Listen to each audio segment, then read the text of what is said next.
Joining me now is Democratic leader Hakeem Jeffries of New York. Leader Jeffries, it's good to have you on. I know that you have known Tish James for a long time. So first, just your response to the news today.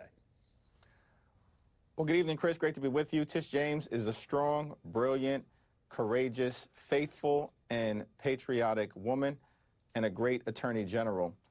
And it's a shame that she's being victimized in this way by Donald Trump and his corrupt Department of Justice. We're in the midst of a Trump-caused government shutdown.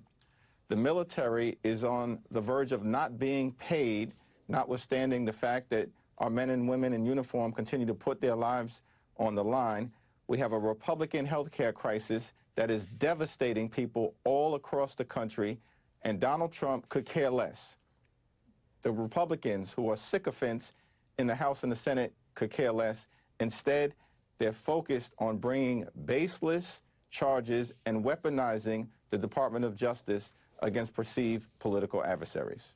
You put a statement out in response to the news of Tish James's indictment, in which you said, among other things, that those sycophants who aid and abet the president's vengeful schemes will not be able to hide from serious legal consequences of their behavior. They will be held accountable. What do you mean by that? So there's two things to keep in mind here. First of all, there's accountability for the corruption and the chaos that Donald Trump has unleashed on the American people from the very beginning of his presidency on January 20th that should be tied directly to the Supreme Court and the 6 right-wing justices who basically gave Donald Trump, without justification, blanket immunity. And he's been out of control ever since. So that's problem number one. Problem number two, of course, is the fact that there are so many different corrupt sycophants within the Trump administration, including but not limited to within the Department of Justice. Now, these people don't have immunity. And the reality is the statute of limitations is 5 years, and there will be accountability with the next administration, if not before, when Democrats take back control of the House of Representatives.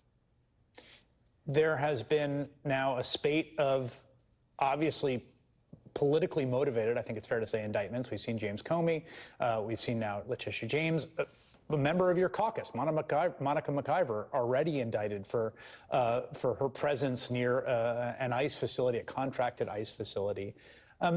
What are you telling your members? I mean, you got Adam Schiff, who appears to possibly be next. Like, what are you telling your members about how to operate in a world in which the president seems intent on abusing the Justice Department to go after political opponents? Well, we're not going to be intimidated. We're not going to bend the knee. We don't work for Donald Trump. We don't work for J.D. Vance. We don't work for corrupt billionaires who fund these Republicans. We work for the American people. And this moment is going to continue to require bravery and courage and character and conviction. But we stand on the shoulders of giants like John Lewis, who many of us serve with, who also faced adversity, storms, turbulence, as they were trying to turn things around in this country. And we're going to have to continue to rise to the occasion. And I'm so thankful for my colleagues in the House and in the Senate who continue to do so, including as it relates to defending the health care of the American people, holding the line and making sure we can get the things turned around in this country that need to be turned around for all Americans. In blue states, in purple states, in red states, whether you're a Democrat, an independent, or Republican, this is a fight that we're engaged in on all of the things for all of the people. You talked about the issue of military pay and the possibility of it lapsing soon. I wanted to play you an exchange the Speaker of the House, Mike Johnson, had with a C-SPAN caller about exactly that issue, and then ask you if there's a way to work that out as a kind of side bill. Take a listen. I have 2 medically fragile children. And as a Republican, I'm very disappointed in my party. And I'm very disappointed in you because you do have the power to call the House back. You did that, or you refused to do that just for a show. I am begging you to pass this legislation. My kids could die. You've said you would support a standalone bill that would allow for full military pay. Do you still feel that way? And has there been any conversation with the Speaker's office about the possibility? There has been no conversation with the Speaker's office. Unfortunately, he's made the decision. They canceled votes last week, canceled votes this week. He's planning apparently to cancel votes next week. House Republicans have been on vacation, notwithstanding the fact that they've shut the government down. They refuse to pay our military. They refuse to deal with this healthcare crisis that they've inflicted on the American people, which includes, but is not limited to, the largest cut to Medicaid in American history, the fact that hospitals, nursing homes, and community-based health centers are closing all across the country, including in rural America, because of what Republicans have done with their one big ugly bill. And now they refuse to extend the Affordable Care Act tax credits, which is going to result in tens of millions of Americans throughout the country experiencing increased premium, copays, and deductibles, which could cost the American people thousands of dollars per year, sending many into medical bankruptcy or having to go without seeing a doctor when they need one. The whole enterprise that Republicans have been running over the last several weeks is extraordinary. It's political malpractice, and it is hurting the American people. And now it's going to have an adverse impact on our men and women in uniform and our military families. So you think Johnson should call the House back and you can have a vote next week about the military pay, knock that out of the way. That would be your position, right? If you were given the Speaker's gavel. Well, my position would be the Republicans need to get back into town and get off of their vacations. We are ready. Leader Schumer, myself, Democrats have consistently said we'll sit down any place, anywhere, with anyone at any time in order to find a bipartisan path forward, reopen the government, but at the same time, we have to address the devastating Republican health care crisis that's impacting people in small-town America, rural America, the heartland of America, urban America, as well as in black and brown communities all across America. So it's all of the above.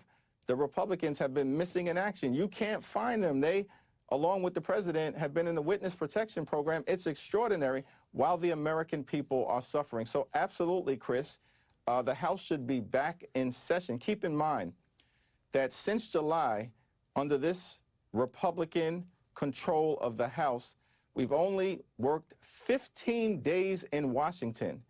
And during those 15 days, Republicans have done nothing to make life better for the American people.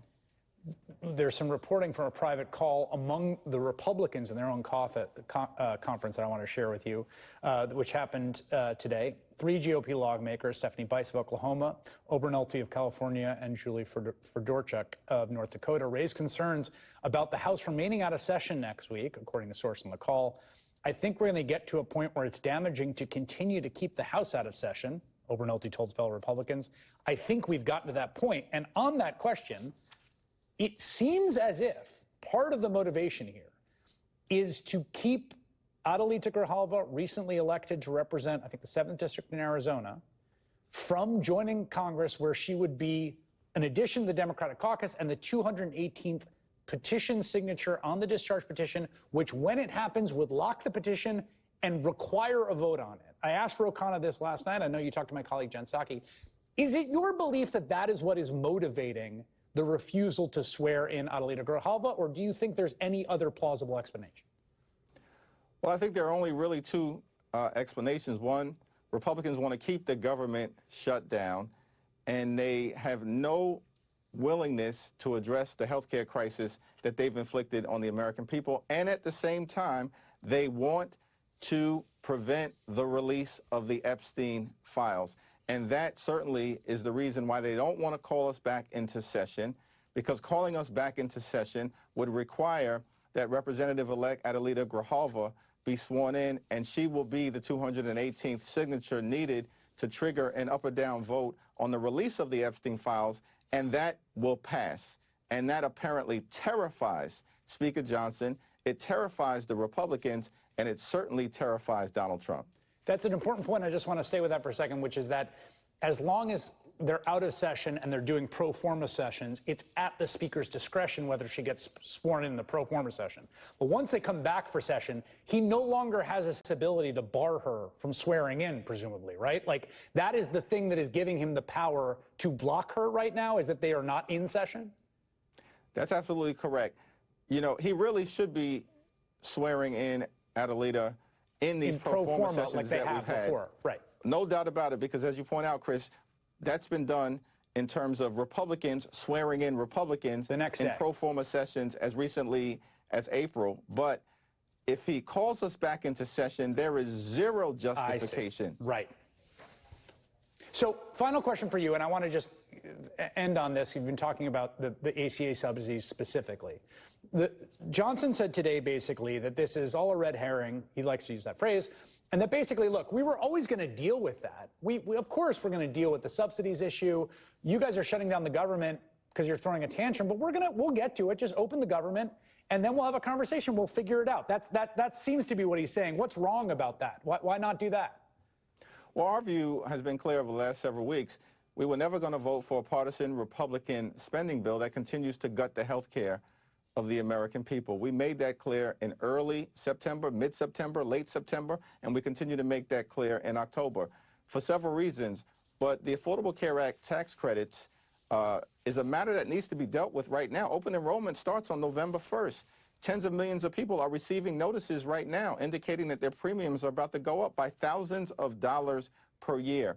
This has to be dealt with the fierce urgency of now. And we cannot rely on a wing and a prayer from Republicans or a blank check promise, given that this group of people has tried to gut the health care of the American people and has targeted the Affordable Care Act literally for the last 15 years. We need to get this done, and we need to get this done now. Democratic leader Hakeem Jeffries, thanks so much for making some time tonight. Thank you.